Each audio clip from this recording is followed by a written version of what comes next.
conversation we're having, very timely at this point in our history, folks. Always looking over the abyss and pulling back at the last minute. Well, we're 5 days away from that occasion, and like Professor PLO keeps insisting, level heads must prevail, sanity must prevail. Getting a lot of messages from folks across the country. Very Reverend Canon Sammy Wainaina sends his warm regards. He says, thank you, PLO, for laying it on the line. Thank you. Steve Nyabwa says, PLO has spoken well. This is no time for grandstanding on either side. It's time for statesmanship. Absolutely. Statesmanship. So many more comments. We're going to be reading them in a little short while. In the meantime, again, part of your 5-page letter to the President and the former Prime Minister. In the very last page, you give some recommendations. A couple of things you say. Let me just read it from the magic wall and get your comments about that. You say, for Your Excellency, Dr. William Samoei Ruto, that you continue discharging your duties as the duly elected President of the Republic of Kenya without fear or favor, but work with the opposition to ensure economic recovery, social cohesion, and political stability. Absolutely. That is what a president does. Once you are elected as the president of any country, you stop engaging in partisan politics, because you are the president of those who voted for you and those who did not vote for you.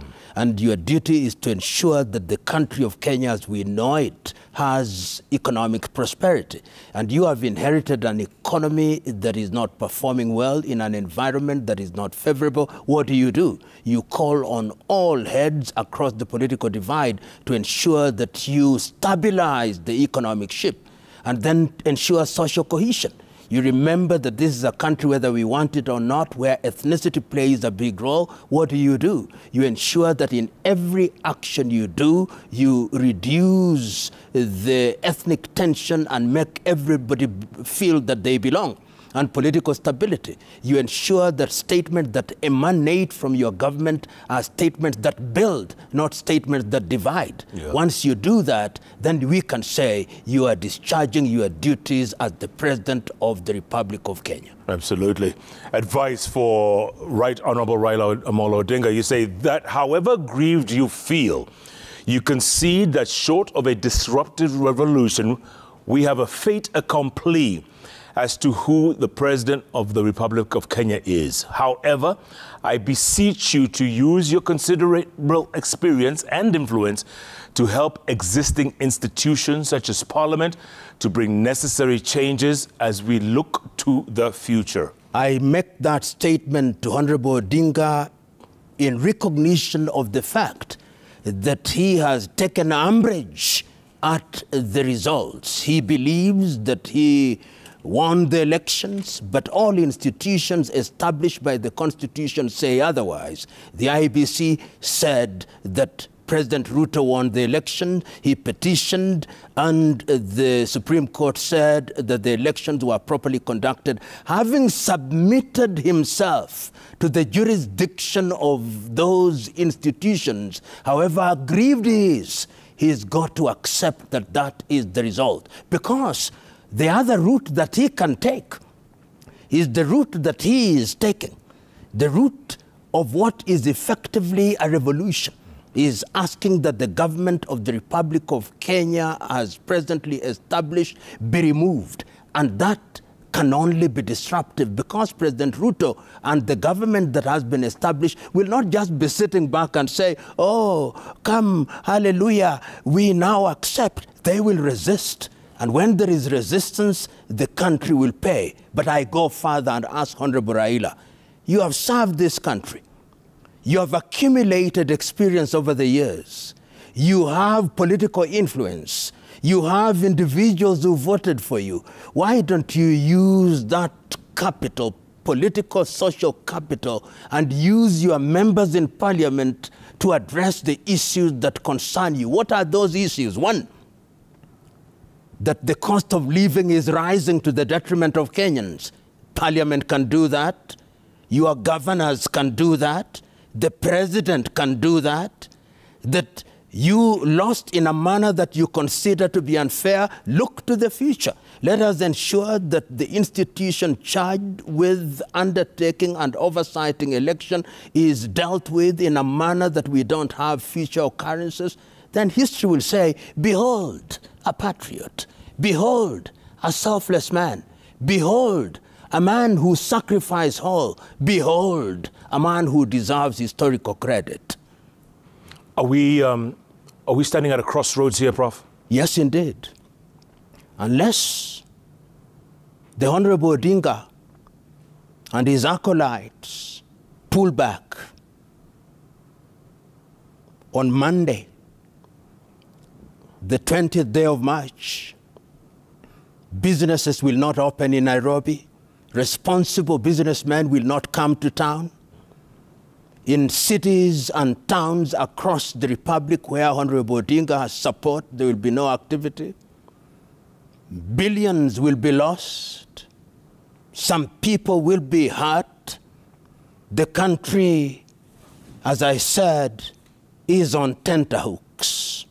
The question that I ask, if a mistake is made by one of the demonstrators or one of the security forces, then there is copycat revenge spread across the country. Can Mr. Odinga and his comrades in Azimio assure this country that they have control? They have promised peaceful demonstrations. I've heard some of their foot soldiers saying, there is no peaceful demonstration. Are they reading from the same script? If they don't pull back on Tuesday, what will Kenya look like? And if they don't succeed in removing President Ruto on the 20th, and they will not succeed, what is their game plan? What is the end game? Will they go to the bush?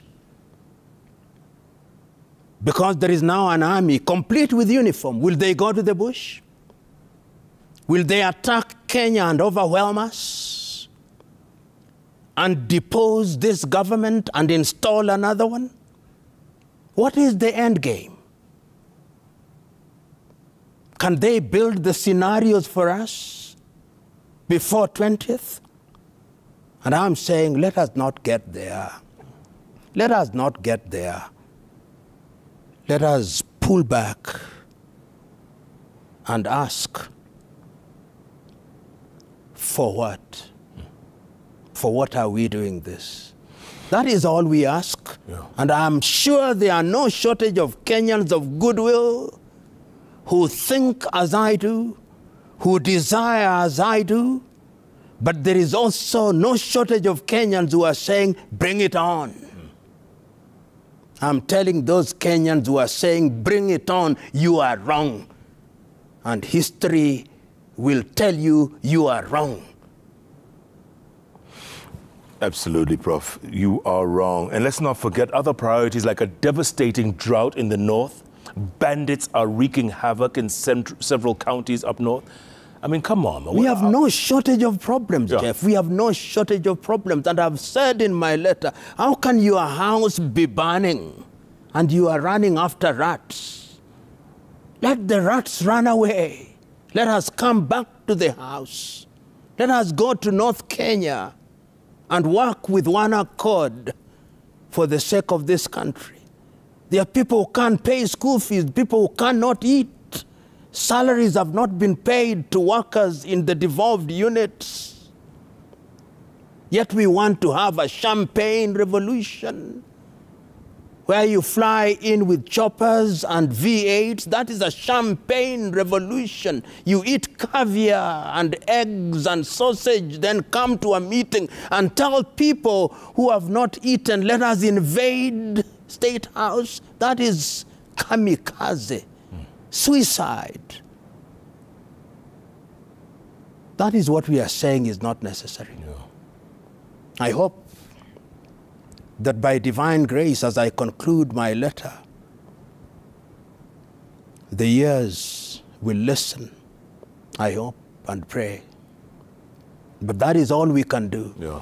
Sometimes when people are determined to do what they want to do, everything that you say is stupidity in their minds.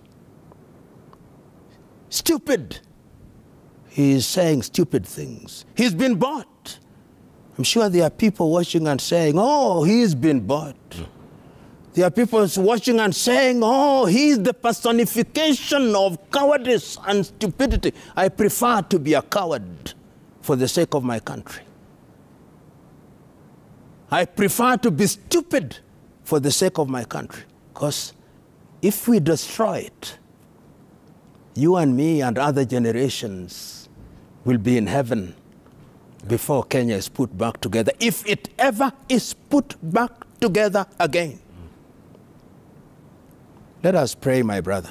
And our children will never forgive us. Oh, how can they possibly forgive us that for a crown jewel we chose to create a river of blood? Perhaps my imagination is too fertile. But history informs me that it takes a very little thing for a river of blood to be created. A tiny little spark, Prof. A tiny spark. A tiny spark. You know, some people say the problem with some of our leaders is the people around them that they surround themselves with. Those are the ones who like to fuel. Those are the ones who like to bait. Mohandas K. Gandhi once said, once you are a leader, you are in a lonely place. And leadership is about telling those who are around you that have a bigger burden. I hear your complaints and all these other things, but I have a different duty to serve a country. That is an excuse. When you hear people saying it is those who surround him, that is a convenient excuse that people make. When you are a leader and you are sitting alone in your bedroom and you are thinking about the country, you must shake off your usual advisors, because these have vested interest. There are people who want you to occupy office because they know that when you occupy office, they also occupy office. Ignore them. It is the best time at that time to listen to people who are not ordinarily your advisors. And those who tell you the bitter truth, which you don't want to listen to. That is the time. This is the time. For Honorable Raila and Honorable Ruto to say, the message is sound, even if I don't like the messenger. That is all we ask. Yeah, but something is lost in the translation, Prof. I mean, you know, that's a problem. By the time it gets down to Mashinani, the message is lost. Absolutely. But you still bank on the fact that there is hope. When Pandora's box was opened, the only thing that remained was hope. We must remain hopeful. 5 days you've repeated several times. Yeah. I want to hear the voices of the clergy. I want to hear the voices of Kenya Association of Manufacturers. I want to hear the voices of Kenya Private Sector Alliance. I want to hear the voices of KOTU. I want to hear the voices of all trade unions only saying one thing. Let us protect Kenya. I want to hear those voices between now and Monday, latest by Sunday. They should come out loudly and clearly saying, let us preserve Kenya. They are too eloquent in their silence.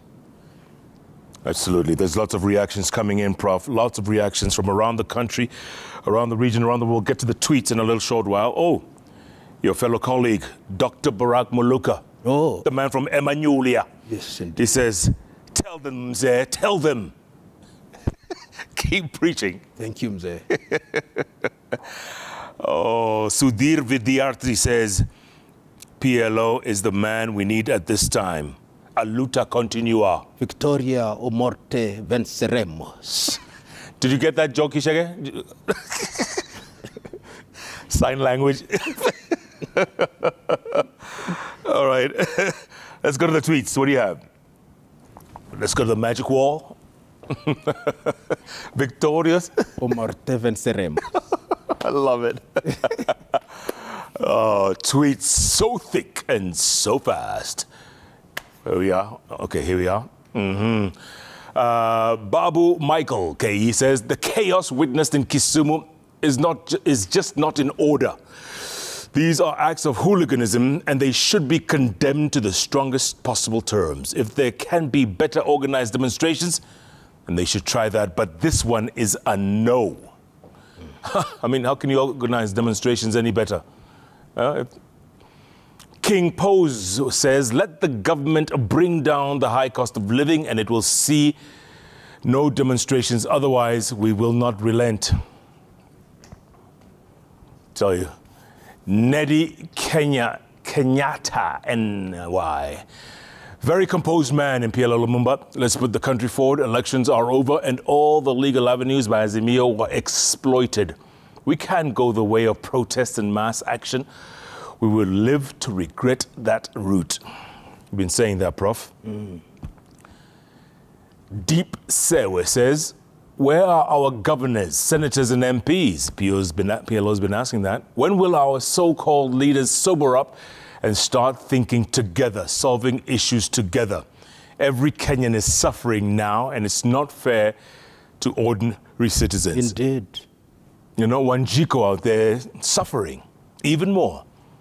Ondeng Moses says, the fact that PLO wrote a letter to Raila Odinga and President Ruto and expected no formal response, and true to his words, he hasn't received one yet, means that the two leaders don't care. They are selfish.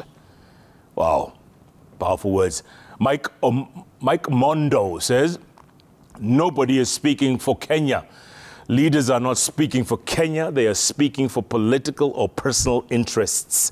In leadership, no value is built by the pursuit of personal interests. Value is built in your ability to give value. Deep. Deep. Deep. Kiplimo Timothy says, PLO is oozing wisdom. I wish both Ruto and Raila should sit down at the table of brotherhood as statesmen. Organizing more demos is like pricking a healing wound. When will Kenya progress, if not saved from fangs of politics? Wow. Deep, deep, deep. Thanks for your feedback, folks. Prof, only so much can be done, only so much can be said. Only so much can be done, only so much can be said. But go on, speak to the nation there. They're listening to you right now. Speak to them. President Ruto, in accordance with the Constitution of the Republic of Kenya, you are the President of the Republic of Kenya. This is the time when history calls upon leaders to rise above the parapet of partisan politics and to seize the opportunity to stabilize the ship of state. Don't think it underneath you to approach your adversaries. Do so for the sake of the Republic of Kenya, and history will remember you fondly. To Mzee Raila Amolo Odinga, history is beckoning you to be great. However aggrieved you are, there is a process which is prescribed by the Constitution of the Republic of Kenya. That process did not make you the President of the Republic of Kenya. Rise up and do that which is right. Use your experience and influence to protect Kenya. Do not march on State House. Use constitutional means. To my fellow Kenyans, whichever side of the political divide you are on, remember that if this country is allowed to burn, it will take this generation and generations yet to be born to put it together if it can't be put together again. This is the moment when our patriotism must be given its pride of place. I beseech you, to those who are advisors of President Ruto advise him to be a statesman. To those who are urging Mzee Raila Odinga to go on, tone down. You have blood flowing in your veins. Spare your country the pain. God bless you. God bless you too, Prof. Nothing more can be said. You've just laid it on the head, nailed it completely. And I hope they're listening. I hope they're listening. And I keep saying, we've got to keep talking. Oh, absolutely. The moment we stop talking is the moment we start fighting. Indeed.